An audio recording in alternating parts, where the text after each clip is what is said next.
MP के बुंदेलखंड में ऐतिहासिक धरोहर को समेटे ये है दमोह जिला।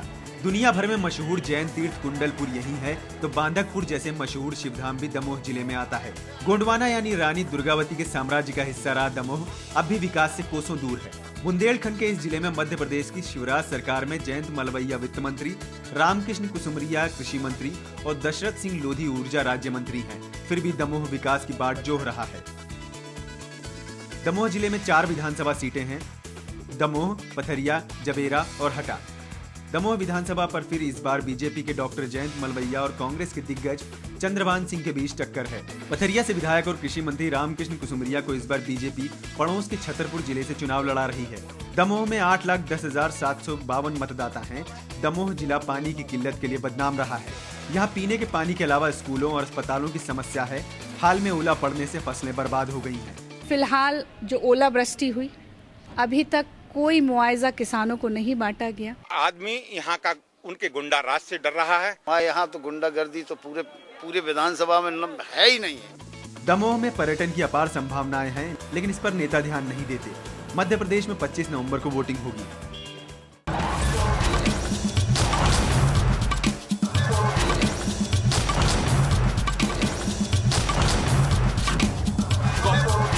कौन बनेगा मुख्यमंत्री में आपका एक बार फिर स्वागत है। मैं हूं सुनील झा और आज हमें दमोह में, दमोह वो इलाका जो राजनीतिक तौर पे काफी अहम माना जाता है। कोई ऐसा चुनाव नहीं हुआ, कोई ऐसी विधानसभा नहीं जहां पर यहां से चुने गए नुमाइंदे मंत्री न बने हों।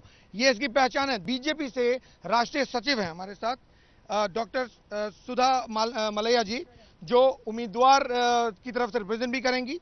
कांग्रेस की तरफ से संतोष भारती जी हैं, नेता हैं कांग्रेस के। सबसे पहला सवाल सुधा जी आपसे ही, क्योंकि बीजेपी लगातार यहां से जीतती रही है। 4 सीटें दमोह जिले में बीजेपी के पास हैं। गढ़ है बीजेपी का। ये गढ़ होने के बावजूद, 3 विधायक मंत्री होने के बावजूद इतने सवाल क्यों दमोह को लेकर कि ये काम नहीं हुआ, वो काम नहीं हुआ? मुझे नहीं पता क्या सवाल है। दमोह में जितना विकास भारतीय जनता पार्टी के शासन में हुआ है और जयंत मलैया के विधायक बनने के बाद और मंत्री बनने के बाद हुआ है, उससे पहले कभी नहीं हुआ। मैं आपको बताना चाहती हूँ कि 90 से 92 के बीच में जब पहली बार भारतीय जनता पार्टी की सरकार आई, तब यहाँ दमोह के लोगों ने पहली बार 39 साल के बाद सीसी रोडें देखी और इतनी चिकनी सड़कें बनी कि कांग्रेस का प्रत्याशी जब 1993 में खड़ा हुआ तो उसने ये कहा कि मलैया जी ने अपनी मारुति कार चलाने के लिए सड़कें चिकनी करवा दी। अब ये तो उन लोगों का स्तर है। दमोह इलाके में 2 उम्मीदवार हैं इस वक्त। एक तो जयंत मलैया जी जिनका जिक्र हो रहा था, वो बीजेपी से हैं। चंद्रभान सिंह जी कांग्रेस से हैं। दोनों को हमने बुलाया था, दोनों व्यस्त हैं, दोनों नहीं आए, दोनों के रिप्रेजेंटेटिव हैं, दोनों का स्वागत है। लेकिन सवाल कांग्रेस से भी कि आखिर क्या कारण है, एक बार सांसद का चुनाव लड़े चंद्रभान सिंह जी, नहीं जीते। विधायक का चुनाव लड़े, नहीं जीते, फिर मैदान में कैसे जीतेंगे? देखिए, ये बड़ा अजीब सा सवाल है आपका। आप बताएं कैसी पार्टी जीतेगी? ना पार्टी जीतेगी, और उसकी एक बहुत वजह है।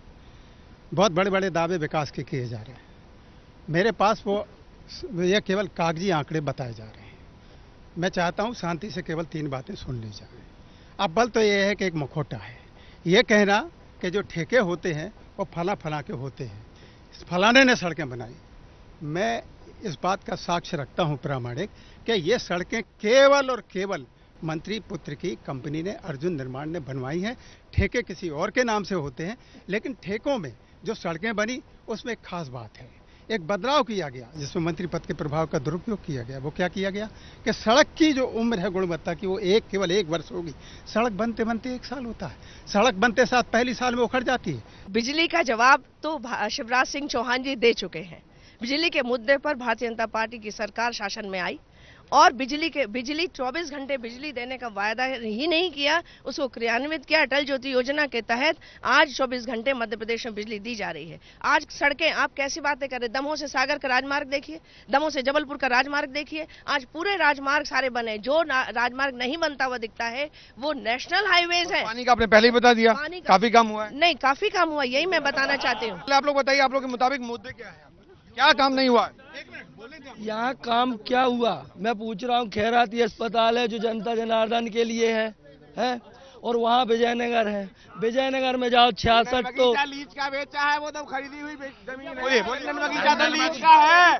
टंडन बगीचा लीज का कांग्रेस सरकार का है। कांग्रेस ने टंडन बगीचा लीज पे लिया हुआ है। विजयनगर खरीदी हुई कॉलोनी है और बनाई हुई है।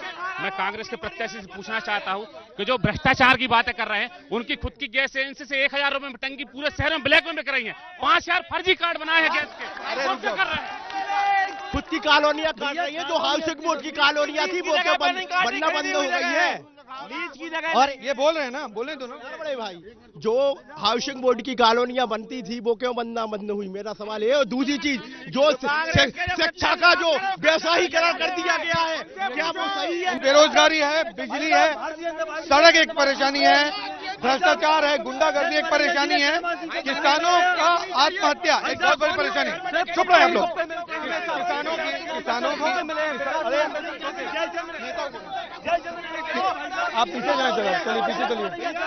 किसानों की आत्महत्या यहाँ पर एक मुद्दा है कि किसानों की आत्महत्या हो रही है। शिवराज सिंह चौहान किसान के बेटे हैं। उन्होंने किसानों के लिए जितना मध्य प्रदेश राज्य में किया है उतना किसी राज्य ने नहीं किया है। आत्महत्या की है, उनको कुछ नहीं मिला और जब उनकी मांग उठाई गई तो मजाक बनाया गया। ये कहते हैं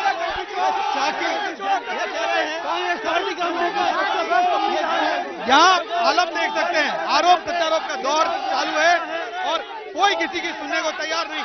25 तारीख को आइए, वोट डालिए और देखिए कौन जीतता है यहाँ से चुनाव। 8 तारीख को जब वोटों गिनती हो तो हमारे साथ आइए, वोटों गिनती देखिए एबीपी न्यूज पर।